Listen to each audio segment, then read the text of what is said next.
অনেকদিন ধরে মেয়ে ভক্তদের যন্ত্রণায় অতিষ্ঠ চিত্রনায়ক জায়েদ খান এবার বুঝি থিতু হলেন এই এলিট ব্যাচেলর। কারণ খবর বেরিয়েছে বিয়ে করছেন জায়েদ খান, আর বিষয়টি যদি সত্য হয় তাহলে হাজার তরুণীর ঘুম হারাম।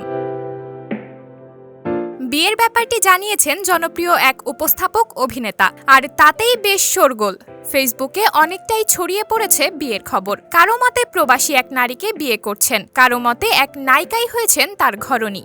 বিয়ে বিষয়টি ছড়িয়েছে উপস্থাপক শাহরিয়ার নাজিম জয়ের একটি ফেসবুক পোস্টে। তিনি তার সঙ্গে জায়েদের দুটি ছবি আপলোড করে লেখেন, অসাধারণ পরিবর্তন, মুগ্ধ আমি, ওনার কিন্তু বিয়ে হয়ে গেছে। এরপরই কমেন্ট বক্সে ভরে যায় শুভকামনা। আবার অনেকেই এটাকে মজা হিসাবে নিয়েছেন।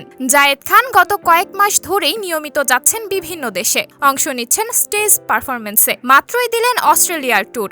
মে মাসের শেষ সপ্তাহেই লন্ডনে শো মাতাবেন। এছাড়া নগদের জন্য করা তার বিজ্ঞাপনও বেশ আলোচনায়। সাবরিনা জলিল, সবার কথা।